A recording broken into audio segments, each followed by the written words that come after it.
नमस्कार दोस्तों, स्वागत है आप सभी का हमारे YouTube चैनल ईटी एकेडमी पे। दोस्तों आज हम लोग LSW के संदर्भ में एक नया टॉपिक देखेंगे जो कि मद्यपान से संबंधित है। आप देखेंगे कि 66वीं बीपीएससी में हाल ही में यहाँ से प्रश्न पूछे गए थे और हम हर बार लगातार क्वेश्चन जो है पूछे जाते हैं। 66वीं बीपीएससी में जो प्रश्न पूछे गए थे कि बिहार में हालिया शराबबंदी के किए गए प्रयासों एवं इनके उपायों की चर्चा करें। आप देखेंगे कि यहां से जो क्वेश्चंस पूछे जाते हैं वो बिहार के संबंध में ही क्वेश्चन पूछे जाते हैं। बिहार में शराबबंदी को लेकर के क्या संशोधन हुआ है, सरकार के द्वारा क्या प्रयास किए जा रहे हैं, कौन कौन से कार्यक्रम चलाए जा रहे हैं, या बिहार में शराबबंदी के क्या नतीजे हैं, क्या फायदे हैं, क्या नुकसान है। अब यहाँ पे देखिएगा कि बिहार में अगर शराबबंदी की बात करते हैं तो यहाँ पर विशेषज्ञों की टीम का अलग अलग मत है। कुछ विशेषज्ञों की टीम या कुछ आंकड़े यह बताते हैं कि बिहार में शराबबंदी करना बिहार जैसे पिछड़े राज्यों के लिए कहीं से भी उचित नहीं है, लेकिन कुछ आंकड़े ये भी बताते हैं कि बिहार में शराबबंदी करने से कुछ सुधार हुए हैं। हाल ही में आप देखिएगा कि नीतीश कुमार जी ने, जो माननीय मुख्यमंत्री है हमारे बिहार के, उनके द्वारा एक स्टेटमेंट दिया गया कि बिहार में शराबबंदी करने से बिहार के राजस्व में कोई प्रभाव नहीं पड़ा है। मतलब आज भी उतने ही राजस्व प्राप्त हो रहे हैं जितना कि शराबबंदी के पहले प्राप्त होता था, इसके कोई नुकसान नहीं। लेकिन मुख्यमंत्री जी ने तो ऐसा कह दिया और ये एक स्टेटमेंट के तहत कह दिया, लेकिन सरकारी रिपोर्ट कुछ और बताती है। जैसे अगर कैग की रिपोर्ट आप देखेंगे तो कैग की रिपोर्ट में साफ शब्द में कहा गया है कि बिहार में शराबबंदी से जो राजस्व में नुकसान हुआ है वह 2015-16 से आप 16-17 में देखिएगा तो काफी ज्यादा राजस्व का नुकसान देखने को मिला है। तो इन सभी चीजों को हम चर्चा करेंगे। पहले हम देखेंगे मद्यपान के बारे में कि मद्यपान क्या है, इसकी क्या परिभाषाएं हैं, ये क्यों व्यक्ति करता है, व्यक्ति आखिर मद्यपान की ओर क्यों अग्रसित होता है, ये सारी चीजों को हम देखेंगे। और जो भी चीज हम देखेंगे करंट डाटा के साथ देखेंगे, नवीनतम रिपोर्ट के साथ देखेंगे। क्योंकि LSW में अगर आप नवीनतम डाटा नहीं शामिल करेंगे, करंट डाटा को नहीं लिखेंगे तो आपके मार्क्स अच्छे नहीं आएंगे। इसलिए मैं बार बार यह प्रयास करता हूं कि जो भी टॉपिक मैं आपको पढ़ाता हूं वो नवीनतम डाटा, नवीनतम रिपोर्ट के साथ पढ़ाता हूं। ठीक है, तो आइए शुरुआत करते हैं मद्यपान। सबसे पहले हम मद्यपान को समझेंगे, फिर बिहार में शराबबंदी कानून और बिहार में शराबबंदी कानून के क्या फायदे हैं, क्या नुकसान है, इसके बारे में भी चर्चा करेंगे। तो मद्यपान की अगर बात करते हैं दोस्तों तो देखिएगा हमारे भारतीय संस्कृति में मद्यपान को कभी भी उचित नहीं माना गया है। आप देखेंगे कि हमारा जो भारतीय संस्कृति रहा है यह शुरुआत से ही मद्यपान को कभी भी उचित नहीं मानते हैं। मतलब भारतीय सभ्यता और संस्कृति जो है वह काफी सभ्य है। मद्यपान एक बुरी आदत है, मद्यपान एक बुरी कलंक है। इन सब चीजों की जो यहाँ पे लोगों के बीच में है सभ्यता संस्कृति, वो इसको कभी भी उचित नहीं मानती है। प्राचीन भारत में भी मद्यपान का प्रचलन था, यानी कि मद्यपान का प्रचलन कोई एक वर्तमान नहीं है या आप नहीं कर सकते हैं कि इधर हाल फिलहाल के कुछ वर्षों में प्रारंभ हुआ, बल्कि प्राचीन समय से ही मद्यपान का सेवन लोग किया करते थे, चाहे वो सोमरस के रूप में करे या अन्य कुछ पेय पदार्थ के रूप में करे। लेकिन पहले जो मद्यपान किया करते थे, चाहे वो बिहार के संदर्भ में चाहे वह भारत के संदर्भ में, तो वो मद्यपान जो लोग किया करते थे वो देशी पेय पदार्थ के रूप में किया करते थे। जैसे पहले में आप देखिएगा कि कुछ लोग तारी का सेवन करते थे, फल, पेड़, पौधे इत्यादि से जो प्राप्त होते थे, जो रस प्राप्त होते थे, उनसे जो है वो शराब बनाते थे और उनका उपयोग करते थे, जिसे आप लोग देशी भाषा में महुआ कहते हैं, तारी कहते हैं, थर्रा कहते हैं। आप अगर झारखंड में जाएंगे तो उसे मारी कहते हैं। तो इन सभी चीजों का प्रयोग लोग करते थे, खुद बनाते थे और इनका सेवन करते थे। लेकिन जैसे ही यूरोपियन देशों का भारत में आगमन हुआ, खास तौर पर ब्रिटिश ईस्ट इंडिया कंपनी का भारत में आगमन हुआ, तो इन्होंने अपने साथ कई विदेशी शराब भी लेकर के आए। चूंकि इनसे उनको मुनाफा प्राप्त करवाना था, अधिक से अधिक आर्थिक लाभ लेना था। तो जब अंग्रेज भारत आए तो अंग्रेज जैसे ही भारत आए तो भारत में बहुत तीव्र गति से विदेशी शराब का प्रचलन हुआ। वोडका, विस्की, रम, इन सब चीजों का, बियर, इन सब चीजों का प्रचलन हुआ। अंग्रेज शुरुआत में लोगों को जो है बस इसका आदत लगाए कि आप पियो, पीने का आदत लगाए, फिर बहुत ही मनमाने कीमत पर इनको जो है लोगों के साथ बेचने लगे। जो बड़े व्यापारी होते थे, जो बड़े पैसे वाले होते थे, उनको बहुत अधिक कीमत लगा करके ये शराब बेचते थे, जिनसे अधिक से अधिक इन्हें लाभ प्राप्त होता था। तो प्राचीन भारत में मद्यपान का प्रचलन था, लेकिन अंग्रेजों के आगमन के पश्चात मद्यपान का प्रचलन समाज में और अधिक बढ़ता चला गया। अंग्रेजों ने शराब को अपने आर्थिक लाभ का क्या बना लिया, माध्यम बना लिया। अब यहां पे थोड़ा सा आप अगर करंट डाटा की ओर चलते हैं, तो करंट डाटा का अगर आप अवलोकन करते हैं तो आप पाएंगे कि भारत में करीब 16 करोड़ लोग अल्कोहल का सेवन करते हैं। वर्तमान डाटा को अगर आप देखिएगा तो 16 करोड़ लोग जो है वो अल्कोहल का सेवन करते हैं, है ना। और इसमें 95% पुरुष है। 95% पुरुष जो है वो अल्कोहल का सेवन करते हैं, जिनकी आयु 18 से 49 वर्ष के बीच है। हर साल देश में अरबों लीटर शराब की खपत होती है। एक सर्वे कंपनी की रिपोर्ट को अगर आप देखिएगा, जिसका नाम है क्रिसिल, तो क्रिसिल ने जो रिपोर्ट जारी की है उसके मुताबिक वर्ष 2020 में 5 राज्य आंध्र प्रदेश, तेलंगाना, तमिलनाडु, कर्नाटक और केरल देश में बिक्री कुल शराब का करीब 45% सेवन कर गए थे। 45% सेवन ये 5 राज्य आंध्र प्रदेश, तेलंगाना, तमिलनाडु, कर्नाटक और केरल कर गए थे। सोचिए कितना अधिक तीव्र गति से शराब का सेवन किया जा रहा है। अब अगर आप देखेंगे तो मद्यपान के अंतर्गत निम्नलिखित बातों को शामिल किया जा सकता है। नंबर 1, शराब का सेवन करना ही मद्यपान है। मद्यपान का मतलब कि अगर शराब का सेवन करते हैं तो वो मद्यपान कहलाता है। मद्यपान क्या है, तो एक सामाजिक समस्या है और प्रारंभ से ही यह समस्या बनी हुई है। ये कोई वर्तमान या नवीन समस्या नहीं है। प्राचीन समय से ही ये मद्यपान करना एक सामाजिक समस्या है, क्योंकि मद्यपान के नशे में लोग बुरे काम करते हैं, लोग अपराधों को जो है जन्म देते हैं, तरह तरह के अपराध देखने को सामने देखने को मिलता है। तो यह एक सामाजिक समस्या है जिसको दूर करने के लिए सरकार लगातार जो है प्रयासरत रहती है, चाहे वो विभिन्न कार्यक्रमों के माध्यम से लोगों को जागरूक करके, कोई कानून बना करके, आईपीसी के तहत कोई दंड का प्रावधान करके सरकार इसके लिए प्रयासरत रहती है और इनके लिए लोगों को जागरूक भी करते रहती है। उसके बाद देखिएगा कि मद्यपान एक बुरी आदत है जिसे व्यक्ति चाहते हुए भी नहीं छोड़ पाता है। मतलब अगर एक बार मद्यपान की बुरी आदत लग जाती है, शराब का, अल्कोहल का अगर आदत लग जाता है, तो व्यक्ति उसके आदी हो जाता है और उसके चक्कर में फंस जाता है। फिर चाह करके भी उनसे मद्यपान यानी कि शराब छुड़ाना बहुत ही कठिन हो जाता है। उसके बाद देखिएगा कि मद्यपान से कृत्रिम उत्तेजना अथवा कृत्रिम अचेतना ये जो स्थिति है वो उत्पन्न होती है। मतलब मद्यपान के सेवन से आपके शरीर में एक कृत्रिम उत्तेजना जो है वो उत्पन्न होती है। आप बहकावे में आ सकते हैं, आपके अंदर एक अलग प्रकार का भावना उत्पन्न होगा जो आपको अपराध की ओर अग्रसर कर सकता है, बुरे कामों की ओर अग्रसर कर सकता है। तो ये उत्तेजना यहाँ पे उत्पन्न होती है मद्यपान के सेवन से। मद्यपान एक सामाजिक कलंक है। भारतीय सभ्यता संस्कृति में मद्यपान को एक कलंकित रूप में देखा जाता है, इसे सामाजिक कलंक के रूप में भी देखा जाता है और जो व्यक्ति इसका निरंतर सेवन करता है उसे समाज में एक अच्छा स्थान प्राप्त नहीं होता है।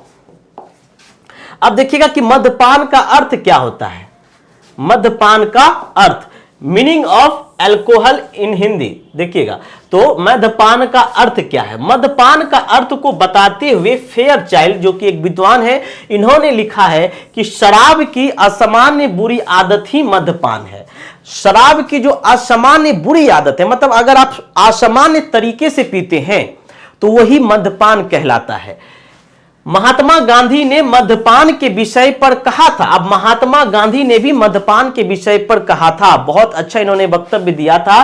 शराब की लत शारीरिक, मानसिक, नैतिक और आर्थिक रूप से मनुष्य को बर्बाद कर देती है एवं शराब के नशे में मनुष्य दुराचारी बन जाता है। तो आप महात्मा गांधी के इस वक्तव्य को, इस स्टेटमेंट को अपने आंसर राइटिंग में जरूर शामिल करें, क्योंकि हमारे राष्ट्रपिता है, इनके द्वारा कही गई हर एक बात जो है वह यूनिवर्सल ट्रूथ की तरह माना जाता है। तो आप महात्मा गांधी की स्टेटमेंट को लिख सकते हैं कि शराब की लत शारीरिक, मानसिक, नैतिक और आर्थिक रूप से मनुष्य को बर्बाद कर देती है एवं शराब के नशे में मनुष्य दुराचारी बन जाता है। उसके बाद आप देखिएगा कि मद्यपान जो है आप देखेंगे कि मद्यपान शराब पर निर्भरता की ऐसी आदत है जिसकी वजह से पीने वाले व्यक्ति के स्वास्थ्य पर बुरा असर पड़ता है। ऐसा नहीं कि मद्यपान पीने से कोई शराब पीता है और व्यक्ति बोलेगा कि हम शराब पी रहे हैं, हम कोई बीमारी खत्म हो गया है ना, तो वो ऐसा बस बहकावे में आकर के बोला। जबकि मद्यपान कोई भी व्यक्ति करेगा तो उसकी स्वास्थ्य स्थिति दिन पर दिन जो है वो खराब होती जाएगी। ये स्वास्थ्य पर बहुत ही बुरा असर पड़ता है, ये आपके कई अंगों को खराब भी कर सकता है। आप देखेंगे कि बिहार में जहरीली शराब पीने से लगातार, है ना, अभी जो रिपोर्ट सामने आए हैं 2021 से 22 में 100 लोगों की मृत्यु जहरीली शराब के मौत से हुई है। ये डाटा है ना। लोग अंधेपन का शिकार हो जाते हैं और इस आदत से जीवन में नकारात्मक सामाजिक परिणाम देखने को मिलते हैं। अगर मद्यपान का सेवन करता है तो व्यक्ति का स्वास्थ्य तो खराब होता ही होता है, साथ ही साथ उसके जो परिणाम होते हैं वो भी बुरे होते हैं। उनका समाज, उनका परिवार बिखर जाता है, परिवार में लोग उन्हें वैल्यू नहीं देते हैं, हीन दृष्टि से देखते हैं। लगातार लड़ाई झगड़े मारपीट, उनका घर परिवार खुश नहीं हो पाता है, बीवी बच्चे सब छोड़ करके चले जाते हैं। तो इसके सामाजिक परिणाम भी बहुत ही बुरा देखने को मिलता है। शराब यानी कि मद्यपान एक ऐसी बुरी आदत है जिसकी वजह से शराब पीने वाले व्यक्ति के स्वास्थ्य पर बुरा असर पड़ता है और इस आदत से उस व्यक्ति का पूरा जीवन अस्त व्यस्त हो जाता है। अत्यधिक मद्यपान से स्मरण शक्ति भी समाप्त हो जाती है, मेमोरी पावर समाप्त हो जाता है और अपनी इच्छाओं का दमन करने की योग्यता समाप्त हो जाती है। शराब पीने वाला व्यक्ति दूसरे के हाथों का खिलौना बन जाता है। ठीक है, मतलब आप देखते होंगे कि शराब के नशे में कोई व्यक्ति किसी से कोई काम करवा लेता है, कोई अपराध करवा लेता है, चोरी करवा लिया, डकैती करवा लिया, रेप करवा लिया, मर्डर करवा लिया। ये अत्यधिक जो भी अपराध होते हैं, रिपोर्ट ये बताता है कि 90% जो अपराध होते हैं वह शराब के नशे में किए जाते हैं। ठीक है, चलिए, तो आप मद्यपान का अर्थ समझ लिए। अब मद्यपान की परिभाषा, मद्यपान की परिभाषा जो है वो बहुत सारे संगठन, बहुत सारे विद्वान के द्वारा दिया गया है, लेकिन हमने जो सबसे ऑथेंटिक माना है वह है विश्व स्वास्थ्य संगठन WHO, जो कि आप जानते हैं एक बहुत बड़ी संस्था है। तो विश्व स्वास्थ्य संगठन ने मद्यपान की जो परिभाषा दी है, इसके अनुसार मद्यपान का तात्पर्य मध्यता, मध्य मतलब नशा करने वाले उस व्यक्ति से है जो शराब पर इतना निर्भर हो जाता है कि जिससे व्यक्ति का मानसिक तथा शारीरिक स्वास्थ्य, सामाजिक संबंध और आर्थिक जीवन अस्त व्यस्त हो जाता है। मतलब WHO ने कहा कि मद्यपान ऐसी स्थिति है जिसका सेवन करने से व्यक्ति का सामाजिक जीवन, व्यक्ति का सोचने की क्षमता, व्यक्ति की शारीरिक स्वास्थ्य, ये सामाजिक संबंध, आर्थिक जीवन, ये सभी चीजें अस्त व्यस्त हो जाता है और व्यक्ति का जीवन भी बहुत कम दिनों में समाप्त हो जाता है। ये WHO ने अपनी परिभाषा में कहा है। इलियट तथा मैरिल के अनुसार, इलियट तथा मैरिल ने जो परिभाषा दिया है, इन्होंने कहा है कि थोड़ी मात्रा में और कभी कभी शराब पीना मद्यपान नहीं माना जाता है। इलियट और मैरिल ने कहा है कि थोड़ी मात्रा में और कभी कभी अगर शराब जैसे ओकेजनली पिया जाए, कोई पार्टी फंक्शन में अगर कोई पी लिया जाए, तो ओकेजनली आप देखिएगा कि बहुत अच्छे अच्छे लोग भी पीते हैं, कई डॉक्टर्स, कई पुलिसकर्मी, सिपाहियों इत्यादि को भी दिया जाता है। तो ओकेजनली या कभी कभी थोड़ी मात्रा में शराब पीना मद्यपान नहीं माना जाता है। वैसे व्यक्ति को मद्यपान का आदी नहीं समझा जाता है। एक समस्या के रूप में अत्यधिक मात्रा में शराब पीना ही मद्यपान है। इलियट और मैरिल ने कहा है, इनके अनुसार मद्यपान एक अत्यधिक मात्रा में अगर कोई व्यक्ति शराब पीता है, निरंतर पीता है, तो ही वह मद्यपान कहलाएगा। कभी कभार पीने वाला व्यक्ति मद्यपान या आदि, मद्यपान के आदि नहीं कहलाएंगे।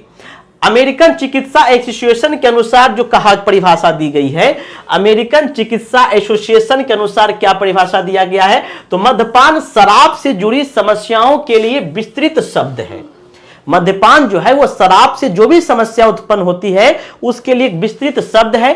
आमतौर पर इसका प्रयोग अनियंत्रित और आदतन बाध्यकारी रूप से शराब का सेवन करने के लिए होता है, जिसका अर्थ शराब का सेवन करने वाले व्यक्ति के स्वास्थ्य, व्यक्तिगत संबंध और सामाजिक स्थिति के बिगड़ने से लगाया जाता है। चिकित्सा की दृष्टि से इसे बीमारी के रूप में लिया जाता है। मतलब शराब पीने से कोई व्यक्ति बीमार होता है तो इसे बीमारी के रूप में ही लिया जाता है। अब देखिएगा कि मद्यपान पीने के कारण, मतलब शराब के पीने के कारण किस किस स्थिति में लोग, व्यक्ति जो है वो शराब पीते हैं, आखिर वो कारण क्या है। कई बार व्यक्ति तो देखिएगा खुशियों के माहौल में भी पी लेता है, आज मेरे यार की शादी है तो जाकर के पी के टुल हो गया, है ना। तो शराब पीने के निम्न कारण है।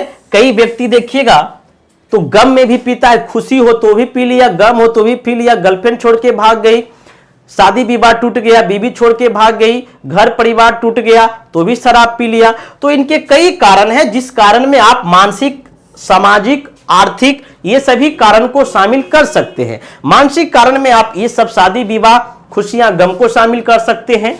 सामाजिक में आप शामिल कर सकते हैं लड़ाई झगड़े, मार पीट, बच्चे से, बीवी से, मां से, पिता से या समाज के किसी अन्य व्यक्ति से, है ना। आर्थिक में देखिएगा कि कई बार व्यक्ति जो है आर्थिक बोझ के तले जब दबे होते, किसी से पैसे उधार लिए, समय पर नहीं चुका पाए, दिन पर दिन वो कर्ज के बोझ के तले दबते जाते हैं, मजबूरन उन्हें शराब का सेवन करता है, रात भर नींद नहीं आता है तो मजबूरन वो शराब के नशे में चूर हो जाता है और धीरे धीरे वो शराब के आदी हो जाते हैं। तो शराब के कारण को आप 3 भाग में बांट सकते हैं, मानसिक, सामाजिक और आर्थिक, और इस प्रकार से आप इनको विवरण कर सकते हैं, लिख सकते हैं। लेकिन हमने यहां पे बस एक ही बार में सबको लिखने का प्रयास किया है, आप इसे बांट करके लिख सकते हैं।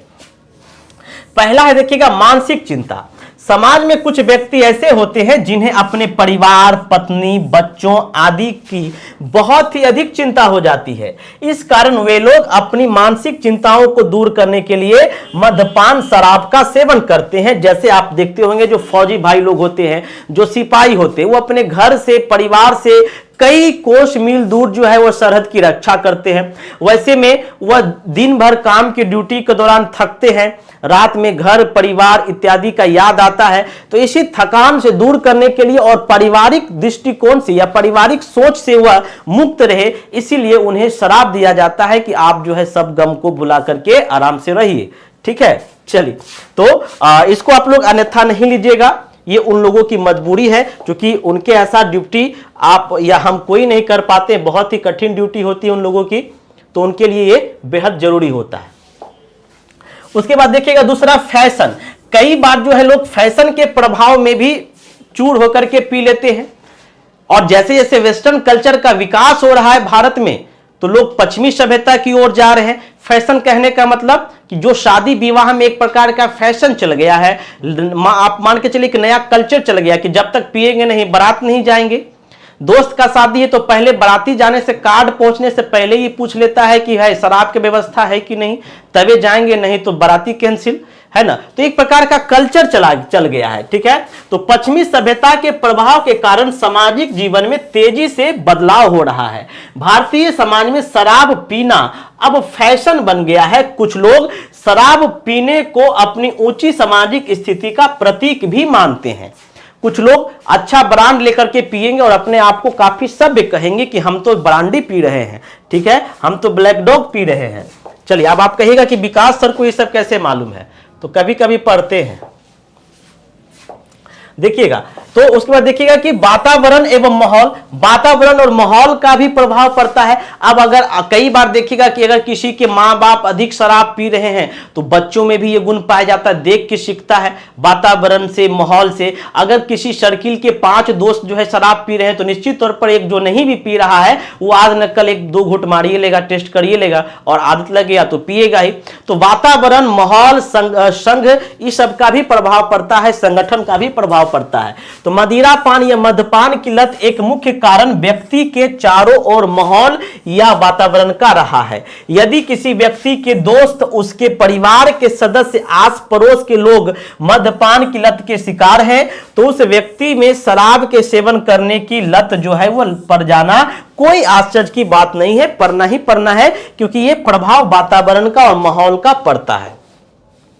उसके बाद चौथा देखिएगा कि संवेदनात्मक आनंद। कई व्यक्ति शराब पीते हैं आनंद लेने के लिए कि भाई हमको आनंद आएगा, मजा आएगा, खुल के पार्टी करेंगे, ठीक है। तो संवेदनात्मक आनंद भी लेने के लिए लोग शराब पीते हैं। यदि आप किसी शराबी से पूछे कि तुम शराब क्यों पीते हो, तो कोई नहीं कहेगा कि हमको इतना कष्ट है, ये है, वो कोई नहीं कहेगा, बहुत मजा आता है पीने में, पीने के बाद बहुत अच्छा लगता है, इसलिए शराब पीते हैं।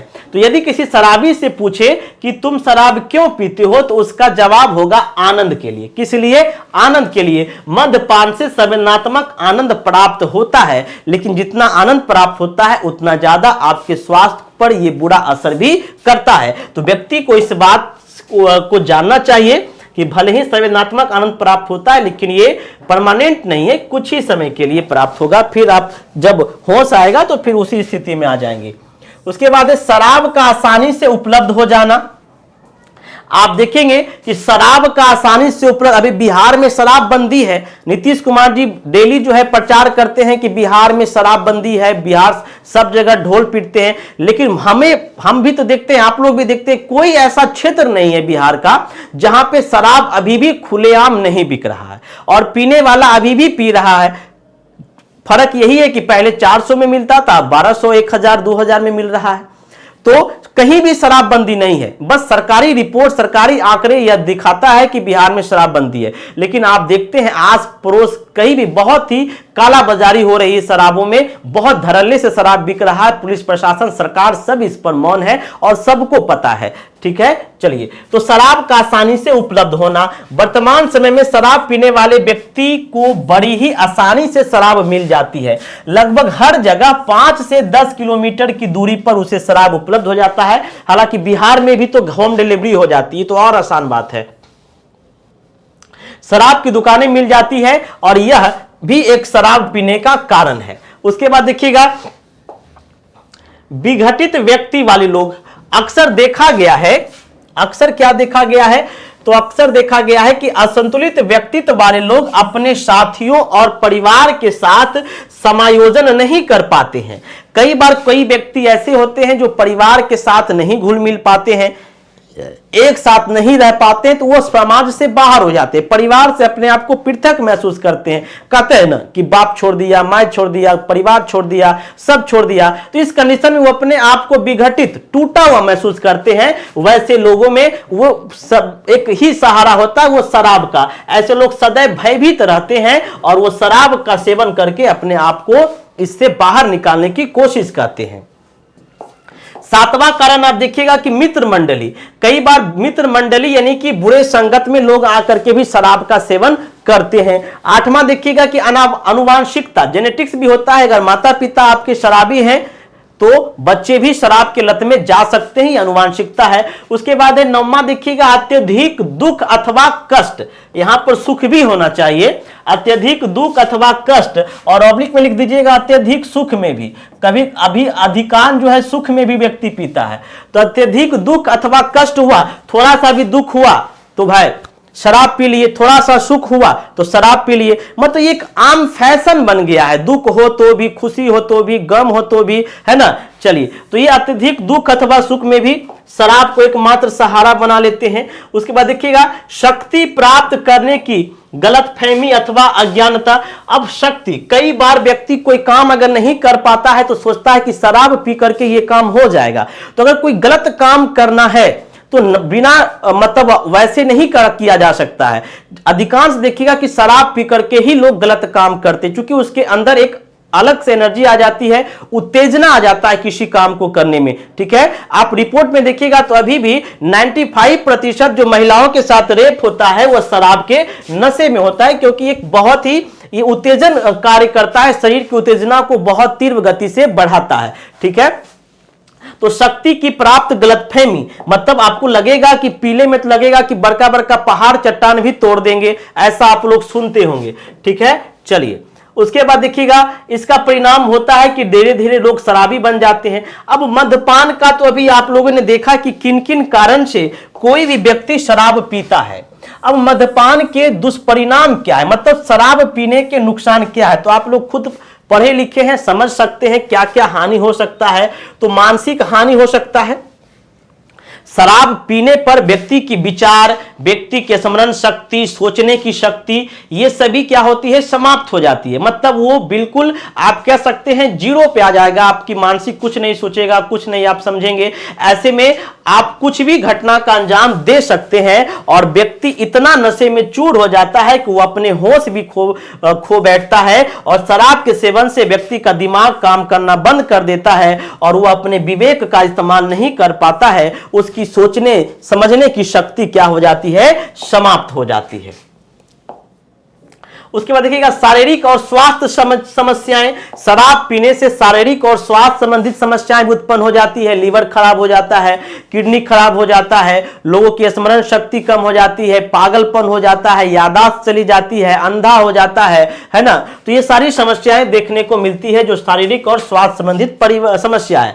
तीसरी समस्या देखिएगा कि पारिवारिक विघटन है। अब मान लिया जाए आपकी शादी हुई है, नई नई शादी हुई है और डेली पी करके घर जाइएगा, आपकी बीवी को पता चला कि हस्बैंड तो हमारा पियक्कर निकल गया, तो क्या होगी, बीवी छोड़ के चली जाएगी, आपके साथ रहेगी नहीं।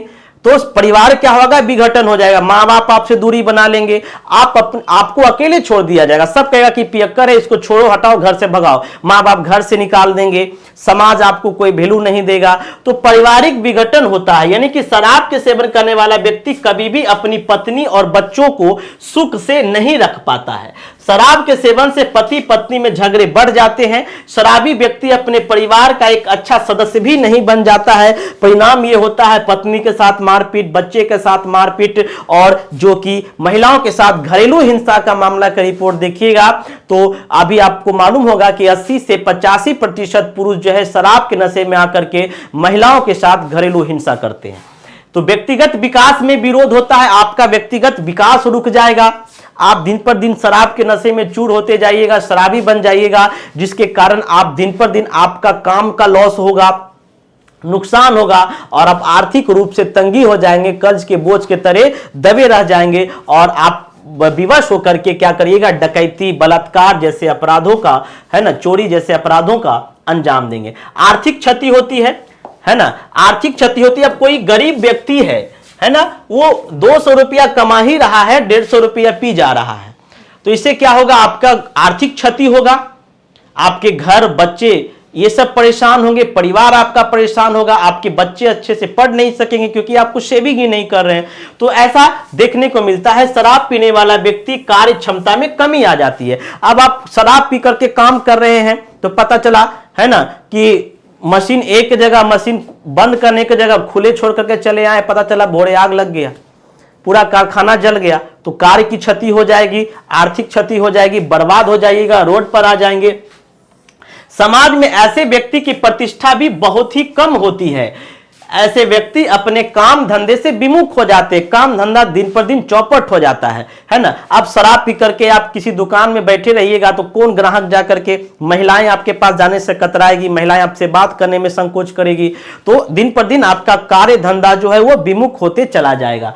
ऐसा व्यक्ति जो थोड़ा बहुत धन कमाते हैं वह उसे शराब पीने में ही नष्ट कर देते हैं और अपनी पत्नी और बच्चों का भरण पोषण ठीक प्रकार से नहीं कर पाते। इस प्रकार स्पष्ट होते हैं कि शराब यानी कि मद्यपान का सेवन करना एक सामाजिक क्या है, बुराई है, जिससे समाज की रक्षा करना बहुत ही आवश्यक है। शराब ना जाने कितने ही परिवारों को बर्बाद किया है, ना जाने शराब से कितने सीधे साधे लोगों का खराब इंसान बना दिया है। बहुत शराब जितना अच्छा है उतना कई गुना ज्यादा ये खराब है और बहुत से अच्छे लोग भी इसकी चपेट में आ जाते हैं और इनके शिकार हो जाते हैं। तो ये मैंने आपको मद्यपान के बारे में बताया कि मद्यपान किसे कहते हैं, इसका अर्थ क्या है, क्या ताजा आंकड़े हैं, क्या रिपोर्ट बता रही है, इससे क्या नुकसान होता है, व्यक्ति मद्यपान क्यों करता है, इसका क्या कारण है, ये सारा चीज मैंने आपको मद्यपान के बारे में बताया। अब मैं आपको बताऊंगा कि बिहार में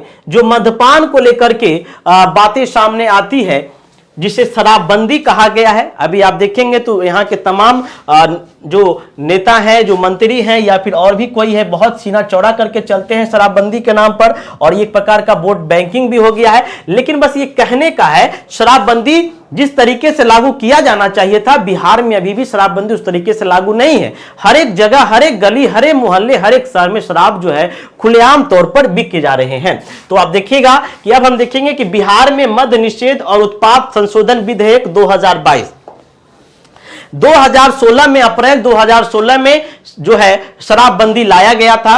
हालांकि जब नीतीश कुमार जी एक अपने दरबार में लगा रहे थे तो एक महिला के द्वारा एक जो जीविका थी, ये कहा गया था कि जो उनके द्वारा जो बहुत हिंसा किया जाता है, और उन्होंने ही प्रस्ताव रखा था नीतीश कुमार जी के सामने कि शराबबंदी किया जाए बिहार में। तो नीतीश कुमार जी ने उस समय मुख्यमंत्री का चुनाव लड़ने वाले थे, तो उन्होंने वचन दिया था उस महिला को कि अगर सत्ता में आएंगे तो शराबबंदी करेंगे। और जैसे ही ये सत्ता में आए, इन्होंने शराबबंदी पर काम करना शुरू किया और अप्रैल 2016 में क्या किया, शराबबंदी को शराब को पूर्णतः बिहार में बैन कर दिया गया। लेकिन समय समय पर इस पे संशोधन होते गए हैं।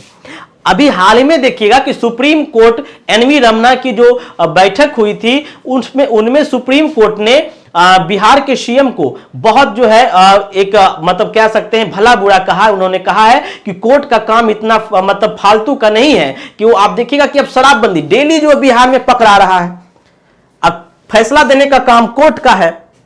तो सुप्रीम कोर्ट ने कहा कि कोर्ट के पास इतना वक्त नहीं है कि डेली जो है शराबबंदी वाले व्यक्ति पर हम फैसला करते रहें, इसलिए इन पर जो है अन्य कानून बनाइए, अन्य कोई प्रावधान कीजिए। सुप्रीम कोर्ट ने बहुत ही इस पे झटकार किया है मुख्यमंत्री को बिहार में, ठीक है। तो उसकी भी रिपोर्ट को हम लोग देखेंगे। चलिए अब देखेंगे कि माननीय अभी जो हालिया संशोधन हुआ है 2022 में, पहले उसके बारे में देखेंगे। माननीय मुख्यमंत्री नीतीश कुमार ने बिहार मद्य निषेध और उत्पाद अधिनियम के तहत अप्रैल 2016 में राज्य में शराबबंदी लागू की थी। शराबबंदी कानून लागू होने के बाद से बड़ी संख्या में लोग शराब पीने के आरोप में जेल में क्या है, बंद है। शराब तो बंदी हो गई है, लेकिन अभी भी मिल रही है। लोग शराब पीते हैं और पकड़ के जेल में बंद कर दिया जाता है, जिसका परिणाम भुगतना पड़ता है न्यायालय को, है ना। तो उल्लंघन करने वालों में अधिकांश आर्थिक रूप से कमजोर वर्ग और गरीब लोग हैं। जो बड़े लोग होंगे, बड़े व्यक्ति होंगे, पैसे वाले होंगे, वो तो जुर्माना देकर के छूट जाते हैं। लेकिन जिनके पास जुर्माने की पैसा नहीं है, वो क्या होते हैं, तो वो जेल में बंद होते हैं। साधारण मामलों में जमानत की सुनवाई भी अदालतों में 1 साल का समय लग रहा है। मतलब साधारण मामलों में भी अगर कोई व्यक्ति पकड़ा जा रहा है तो अदालत अपने कामों में इतना व्यस्त है कि उसकी सुनवाई में 1 वर्ष लग जा रहा है। हालांकि सजा का प्रावधान उससे कम है, सजा का प्रावधान 6 महीना का है और सुनवाई 1 साल का हो रहा है। तो 6 महीना तो बेचारी ऐसे ही जेल में काट रहा है। इसलिए सुप्रीम कोर्ट ने इस पर संज्ञान लिया, ठीक है। भारत के मुख्य न्यायाधीश, अब देखिएगा, भारत के मुख्य न्यायाधीश, करंट डाटा फिर मैंने यहां पे शामिल किया है, सीजेआई एनवी रमना ने पिछले साल कहा था कि 2016 में बिहार सरकार के शराबबंदी जैसे फैसलों ने अदालतों पर भी भारी बोझ डाला है। सीजीआई ने कहा था कि अदालतों में 3 लाख मामले लंबित है। सोचिए, बिहार में 3 लाख मामला जो है अदालत में लंबित है ना। इसीलिए सीजीआई ने फटकारा भी है बिहार को। 3 लाख मामले लंबित है। लोग लंबे समय से न्याय की प्रतीक्षा कर रहे हैं और अब शराब के उल्लंघन से संबंधित अत्यधिक मामले अदालत पर बोझ डालने का काम कर रहे हैं। ये एनवी रमना का रिपोर्ट है, जो उन्होंने बिहार में शराबबंदी को लेकर के बातें कही थी कि ये एक प्रकार से जो बिहार में शराबबंदी किया गया है, ये अदालती मामलों पर एक प्रकार का बोझ डालने का काम किया गया है। इसको लेकर बिहार कैबिनेट की बैठक में बिहार मद्य निषेध और उत्पाद संशोधन विधेयक जो है, संशोधन विधेयक 2022 को मंजूरी मिल गई। कैबिनेट ने मंजूरी मिलने के बाद कानूनी संबंधित कई नियम बदल गए। मतलब कई नियम जो है अब बदला गए हैं बिहार शराबबंदी कानून में। नए कानून के तहत पहली बार शराब पीकर पकड़े जाने पर 2 से 5,000 रुपये का जुर्माना देना होगा। अगर पहली बार कोई व्यक्ति शराब पीकर पकड़ाता है तो पकड़े जाने पर 2 से 5,000 रुपये के बीच का जुर्माना देना होगा। अगर कोई व्यक्ति जुर्माना नहीं देता है तो उसे 1 महीने की जेल हो सकती है। पहले 1 वर्ष सजा काटने में ही लग जाता था। तो नीतीश कुमार जी ने सोचा कि क्यों ना जो है मामला अदालत जाने से पहले निपटा ले। अब 2000-5000 रुपया जुर्माना लगेगा तो व्यक्ति, आप पुलिस वाला भी देख लेता है, अच्छा मोटका पार्टी है तो 5000 देखेगा, गरीब गुरबा पार्टी है तो 2000 लेकर छोड़ दिया, और पुलिस के पास ही अधिकार दिया गया। तो ऐसे में अब मामला जो है अदालत में कम जाने लगा है और अदालत में इसका बोझ भी कम होने लगा है। गौरतलब है कि पहले जुर्माना 50,000 था, पहले जुर्माना 50,000 था। अब कोई व्यक्ति गरीब व्यक्ति पकड़ा गया, वो 50,000 कहां से लेगा? वही कहेगा कि ले चलो, जहां लेके चलना है ले चलो जेल। तो वैसे वैसे जेलों में संख्या अधिक बढ़ती गई, मामला अदालत में निलंबित होता गया, बहुत समय तक लंबित चलता गया। तो सुप्रीम कोर्ट को यह झटकार जो है लगाना पड़ा। वहीं अगर कोई व्यक्ति बार बार शराब पीकर पकड़ा जाता है तो ऐसी स्थिति में उस पर ना तो जुर्माना लगाया जाएगा, ना ही 1 महीने की जेल होगी, बल्कि पकड़े गए व्यक्ति पर सख्त से सख्त कानूनी कार्रवाई की जा सकती है। अगर कोई व्यक्ति बार बार पी करके पकड़ा गया तो ना तो जुर्माना होगा ना जेल होगा, बाकी उस पर सख्त से सख्त कानूनी कार्रवाई होगी आईपीसी के तहत। इस प्रकार के मामलों की सुनवाई के लिए 1 साल का समय तय किया गया है, और इस प्रकार के मामला जो है 1 साल के समय के अंदर इस प्रकार की सुनवाई कर दिया जाएगा, और इसके लिए विशेष अदालत का भी गठन किया गया है। यानी कि ऐसे मामलों की सुनवाई 1 साल के भीतर ही पूरी करनी होगी। अब जो नया कानून बना है 2022 में, देखिएगा नया कानून के अंतर्गत यह प्रावधान किया गया है कि नया कानून में अब पुलिस को अधिकार होगा कि अगर वे भारी मात्रा में अवैध शराब पकड़ती है तो पुलिस उस पर पकड़ी गई अवैध शराब का सैंपल रखकर बाकी बची शराब को नष्ट कर सकती है। पहले पुलिस अगर शराब को पकड़ती थी, जब्त करती थी, तो उन्हें कलेक्टर से, जो जिला के कलेक्टर होते थे, डीएम होते थे, उनसे अनुमति लेनी पड़ती थी। लेकिन अब पुलिस पर ही अधिकार दे दिया गया है कि अगर वो शराब पकड़ते हैं तो वो उनका कुछ सैंपल रख करके नष्ट कर दे। लेकिन पुलिस हो गई है होशियार, अगर शराब मिलता है तो अंदर अंदर वो भी ठिकाना लगा देती है, वो भी कालाबाजारी शुरू कर देती है। कई बार थाना से भी शराब की बोतल का बिक्री होता है। कई मामले से सामने बिहार में आए हैं जिसमें कई पुलिस प्रशासन के लोग भी संलग्न हैं। लेकिन अब देखिएगा, लेकिन अब पुलिस को अवैध शराब को नष्ट करने के लिए कलेक्टर की अनुमति लेने की जरूरत नहीं है। शराबबंदी कानून संशोधन विधेयक 2022 में बिहार सरकार शराब की जब्ती, तलाशी, शराब नष्ट करने के निर्देश जारी कर सकती है। मतलब ये पावर जो है राज्य सरकार को दी गई है। उसके बाद देखिएगा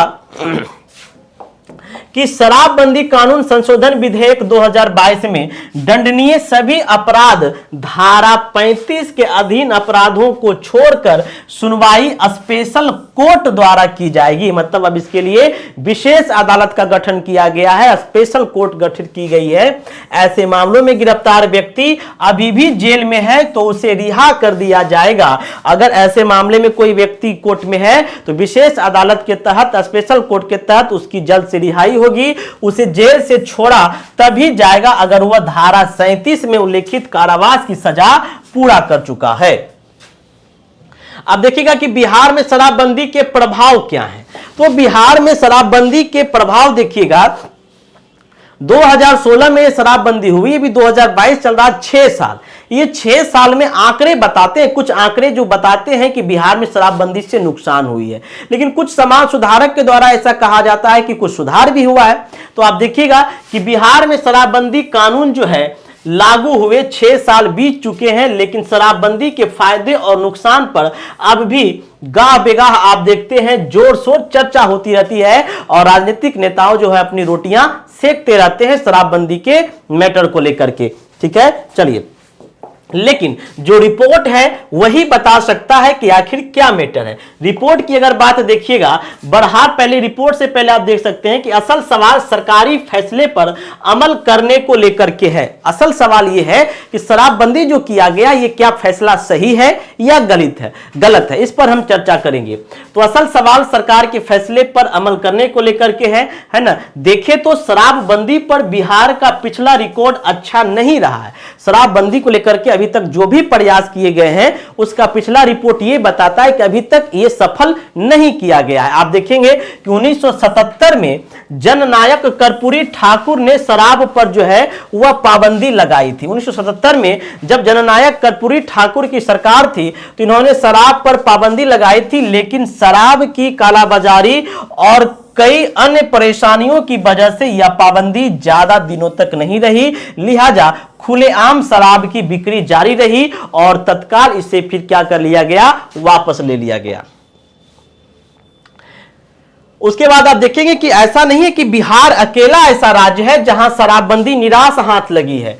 बिहार अकेला ऐसा राज्य नहीं है जहां शराबबंदी में निराशा हाथ लगी थी, बल्कि इसके अलावा अन्य कई राज्यों में भी शराबबंदी को लेकर के प्रयास किए गए, लेकिन परिणाम यह हुआ निराशा हाथ लगी। इसके अलावा हरियाणा, आंध्र प्रदेश, मिजोरम में भी शराबबंदी हुई, लेकिन यहां भी शराबबंदी कारगर नहीं हो पाई है। और आंकड़ा अभी भी आप देखिएगा तो बिहार में भले ही राजनीतिक नेताओं के द्वारा यह कहा जाए है ना कि माइक पर भाषण दे दे कि भाई शराबबंदी, लेकिन शराबबंदी नहीं है। अभी भी पूरे जोर शोर से शराब बिक रही है, तो शराबबंदी कारगर नहीं हो पाई है। अब इन राज्यों में शराब की बिक्री होती है। हालांकि गुजरात, नागालैंड, लक्षद्वीप के अलावा मणिपुर के कुछ हिस्से में शराब बिक्री पर पाबंदी है। यही नहीं, केरल में 30 मई 2014 के बाद से शराब दुकानों का लाइसेंस मिलना बंद हो गया है। इसका उद्देश्य है कि 5 सालों में पूर्ण शराबबंदी लागू कर दी जाएगी, चूंकि लाइसेंस मिलना बंद हो गया है। तो ये सारा करंट का आपका डाटा है जो आप लिख सकते हैं। गुजरात की बात करें तो शराबबंदी में गुजरात की बहुत चर्चा होती है। शराबबंदी में गुजरात की खूब चर्चा होती है। हालांकि यहां भी शराब की कालाबाजारी की शिकायतें मिलती रही है। एक बड़ी आबादी शराब का सेवन करती है। बताया जाता है कि गुजरात में प्रत्येक साल शराब का करीब 400 करोड़ रुपए का अवैध कारोबार होता है। बताइए कौन सा नाम का इस शराबबंदी? 400 करोड़ का देखिएगा प्रत्येक साल अवैध कारोबार होता है शराबबंदी को लेकर के। ये रिपोर्ट है आपका। फिर भी बाकी राज्यों से बेहतर है, फिर भी बिहार से बेहतर है। बिहार में तो हमको लगता है एक आदमी शराब बेच करके पटना में 4-5 कट्ठा जमीन खरीद लिया है। बता दें कि गुजरात में 1960 से शराबबंदी है। गुजरात में 1960 से ही शराबबंदी है। इसके लिए केंद्र सरकार भी हर एक साल 100 करोड़ रुपए की मदद भी करती है, जो केंद्र सरकार द्वारा किया जाता है। अब बात करते हैं बिहार की। गुजरात की स्थिति तो आपने देख लिया कि कुछ स्थिति बेहतर है, लेकिन बिहार तो उससे भी चौपट है। बात बिहार की करें तो दक्षिण में आप बिहार का अगर आप पॉलिटिकल व्यू देखिएगा तो बिहार की जो आप देखेंगे तो जो संरचनाएं हैं, जो स्ट्रक्चर है, देखिएगा कि इसके झारखंड में उत्तर प्रदेश, दक्षिण में आप देखिएगा उत्तर प्रदेश है, नहीं सॉरी एक मिनट, दक्षिण में झारखंड है और उत्तर में आप देखिएगा क्या है, उत्तर में नेपाल है। अगर आप देखेंगे बिहार के बारे में अगर हम बात करें तो आप देखिएगा बिहार का मैप आप कुछ इस तरीके से देखते होंगे, ठीक है। तो उत्तर वाला इलाका क्या है, नेपाल है, ठीक है। दक्षिण वाला आप देखिएगा क्या है, झारखंड है। पूरब वाला आप देखिएगा क्या है, पश्चिम बंगाल है। और आप देखिएगा पश्चिम वाला क्या है, उत्तर प्रदेश है। ये जितने भी बिहार के चारों डायरेक्शन आप देखेंगे, ये चारों के चारों स्टेट में शराबबंदी नहीं है। मतलब बिहार के सीमावर्ती जो भी राज्य हैं, चाहे आप पश्चिम बंगाल देखेंगे, चाहे झारखंड देखेंगे, चाहे उत्तर प्रदेश देखेंगे, इन सभी राज्यों में शराबबंदी नहीं है। तो एक रीजन यह भी हो सकता है कि यहां के बिहार के लोगों को अपने सीमावर्ती राज्यों से बहुत ही आसानी से शराब मिल जाता है और उनका वो अवैध व्यापार करते हैं, ठीक है। तो एक कारण ये भी है। तो आप देखिएगा कि दक्षिण में झारखंड जबकि उत्तर में भारत का पड़ोसी देश नेपाल में शराब की छूट है। इसके अलावा उत्तर प्रदेश, पश्चिम बंगाल जैसे राज्यों का सीधा संपर्क बिहार से है। इन राज्यों में शराब की पाबंदी नहीं है। ऐसे में शराब के कालाबाजारी का खतरा यहां भी कम नहीं है, क्योंकि चारों ओर शराब ही शराब है। उत्पाद विभाग के पास पुलिस बल की भी कमी रही है। वैसे उत्पाद विभाग ने राज्य के गृह विभाग से करीब 2000 सैफ जवान की मांग की है। फिलहाल 470 सैफ और 4000 होमगार्ड उपलब्ध कराए गए हैं। ये सरकार के द्वारा प्रयास किए जा रहे हैं। क्वेश्चन आपसे पूछा गया था 66वीं बीपीएससी में कि हालिया में शराबबंदी कानून पर किए गए प्रयासों और के बारे में लिखे, तो ये प्रयास ही है कि सरकार ने क्या क्या प्रयास कर रहा है। दूसरी एक तरफ आप देखिएगा कि एक हालिया सर्वे के मुताबिक, अब देखिएगा फिर आप एक रिपोर्ट अगर देखिएगा तो एक रिपोर्ट कहता है कि हालिया सर्वे के मुताबिक राज्य में करीब 29% लोग जो है वह शराब का सेवन करते हैं। राज्य में, बिहार में 29% लोग जो है वह राज्य का शराब का क्या करते हैं, सेवन करते हैं। इसमें 0.2% महिलाएं भी शामिल है। महिलाएं भी 0.2% जो है वो शराब पीती है। आंकड़े के हिसाब से देखें तो राज्य में करीब 3.5 करोड़ लोग शराब का सेवन करते हैं। इसमें 40 लोग ऐसे हैं जो आदतन शराब हैं, मतलब जो एकदम पियक्कर है, जो एकदम जिसको शराब का आदी माना गया है, वैसे 40 लाख लोग हैं। तो अब सोचिए, अभी भी यह डाटा बताता है कि बिहार में शराबबंदी अभी भी असफल ही है। आंकड़े के मुताबिक आप देखिएगा कि बिहार में सालाना 990.30 लाख लीटर शराब की खपत होती रही है। ये आप देख सकते हैं। तो ये कहां से, अभी तक तो रिपोर्ट यही कह रहा है कि अभी तक तो यह असफल ही है। अब राजस्व पर देखिए क्या प्रभाव पड़ा है। प्रभाव अगर देखिएगा कि बिहार के शराबबंदी पर क्या प्रभाव पड़ा है, तो सबसे पहले तो आप देखिएगा कि रेवेन्यू पर क्या इफेक्ट पड़ा है, क्योंकि शराब बंद कर देना यह बिहार जैसे पिछड़े राज्यों के लिए बहुत बड़ा राजस्व के लिए खतरा बन सकता है। ठीक है, तो आप देखेंगे कि राजस्व पर इसका क्या प्रभाव पड़ा है। चलिए तो आप देखेंगे, चलिए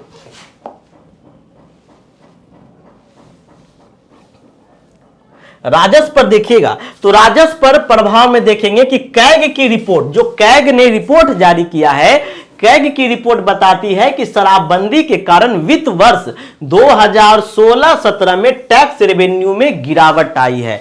16 में आपका शराबबंदी हुआ और 16-17 का जो रिपोर्ट है कैग के द्वारा, उन्होंने कहा है कि जो टैक्स रेवेन्यू है उसमें गिरावट आई है। रिपोर्ट के मुताबिक वर्ष 2016-17 के लिए टैक्स रेवेन्यू का अनुमान जो था वह आप देख सकते हैं 21 दहाई सैकड़ा हजार 10,000 यानी कि 29,730.26 करोड़ रुपए रखा गया था, लेकिन सरकार के खाते में 23,742.26 करोड़ रुपए ही आए। यही अनुमान आप देखिएगा, यानी कि अनुमान से 5,988 करोड़ रुपए कम जमा हुए, जो कि राजस्व घाटा को दिखाता है, जो राजस्व पे हुए नुकसान को दिखाता है। साथ ही साथ राजस्व पर तो प्रभाव हुआ ही। जहरीली शराब पीने से बिहार में शराबबंदी की गई, जिसके कारण जहरीली शराब की भी खूब कालाबाजारी की गई, जिनसे कई लोगों की जानें चली गई। एक रिपोर्ट बताती है कि बिहार में 2021 में जहरीली शराब के 13 मामले सामने आए, जिनमें कम से कम 100 लोगों की मौत हो गई। ठीक है, तो ये तो इनके प्रभाव थे और क्या नुकसान था वो था। अब शराबबंदी से लाभ देखिएगा, शराबबंदी से लाभ क्या क्या हुआ है। तो अपराधों की संख्या में कमी हुई है।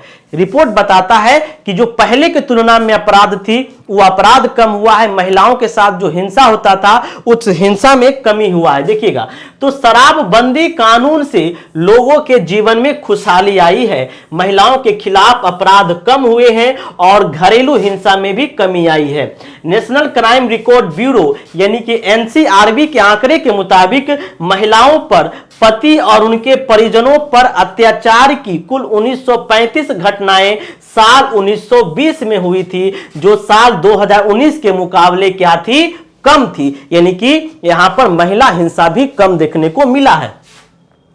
साल 2019 में महिलाओं पर पति और उनके ससुराल के द्वारा अत्याचार की 2937 घटनाएं हुई। इसी तरह से एनसीआरबी के आंकड़े के मुताबिक साल 2020 में 6747 महिलाओं को अगवा किया गया, जो 2019 के मुकाबले करीब 2300 कम है। तो कुछ अपराधों में कमी यहां देखने को मिलती है, महिला हिंसा पर कमी देखने को मिलती है, जो एनसीआरबी की रिपोर्ट बता रही है।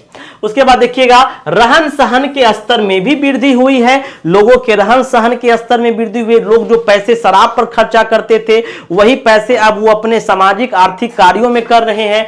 तो बिहार में शराबबंदी से पहले लोग भोजन पर हर हफ्ते मात्र 1005 रुपए खर्च करते थे, बाकी पी जाते थे। लेकिन अब शराबबंदी के बाद लोग जो है 1331 रुपया भोजन पर खर्च कर रहे हैं।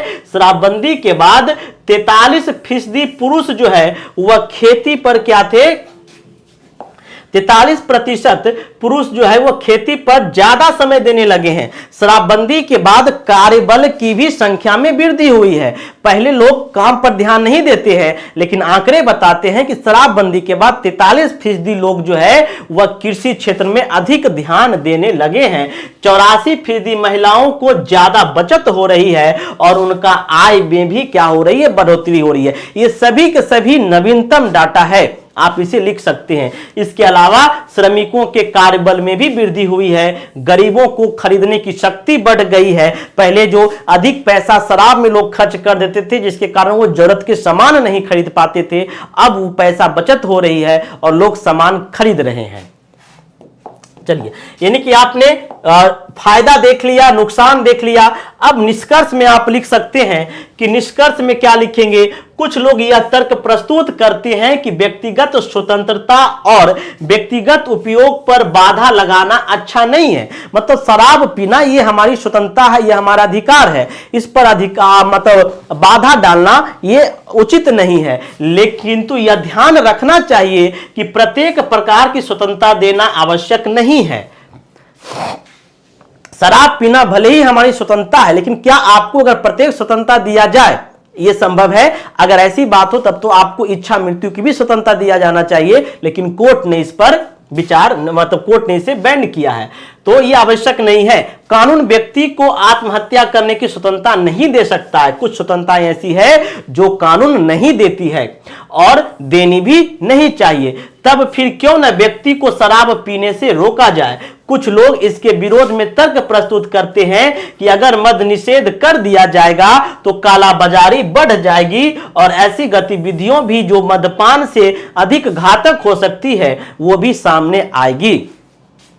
इसके विरोध में कुछ व्यक्ति ऐसा भी कहते हैं कि मद निषेध कर देने से उनके व्यक्ति बेकार हो जाएंगे, उनका जो व्यक्तित्व है वो बेकार हो जाएंगे और इस व्यवसाय में जो लगे हुए व्यक्ति हैं वो बेरोजगार हो जाएंगे। कुछ व्यक्ति तर्क ये भी देखते हैं कि अगर शराबबंदी कर दिया जाए तो शराबबंदी के व्यापार में जो लगे आदमी हैं उनका रोजगार छीना जाएगा, वो व्यापार से बाहर चले जाएंगे। तो कुछ व्यक्ति इनके तर्क देते हैं कि शराबबंदी नहीं करना चाहिए, अतः वो कहते हैं कि मद निषेध नहीं करना चाहिए। लेकिन हमारे संविधान के नीति निर्देशक तत्वों के अनुसार राज्य अपने लोगों के कल्याण हेतु मादक पदार्थों को प्रतिबंधित कर सकता है। यह हमारे संविधान में प्रावधान है और इसी के तहत राज्यों को यह कर्तव्य होता है कि वह अपने नागरिकों के लिए, अपने लोगों के लिए स्वास्थ्य के कल्याण के हेतु सभी कामों को सुनिश्चित करे। तो ये आप निष्कर्षतः ये बात कर सकते हैं। ये था आपका एक पूरा टॉपिक जो मद्यपान है और बिहार में शराबबंदी कानून। ये दो टॉपिक आपका कंप्लीट हो गया। अलग अलग टॉपिक है। अगर आपको मद्यपान के बारे में पूछा जाए तो मद्यपान से शुरू करिएगा, और अगर बिहार में शराबबंदी के बारे में पूछा जाए तो जो बिहार से जो हमने शुरू किया है वहां से शुरू करिएगा। दोनों को अगर मिलाकर पूछा जाए तो कुछ पार्ट वहां से कुछ पार्ट यहां से मिक्सअप करके आप आंसर को कंप्लीट कीजिएगा। ठीक है दोस्तों, तो आज का टॉपिक हमारा ये समाप्त हो गया है। अगर आपको ये वीडियो पसंद आए तो आप लाइक शेयर जरूर करिएगा। मिलते हैं फिर नेक्स्ट वीडियो के नेक्स्ट क्लास में। तब तक के लिए गुड बाय, जय हिंद।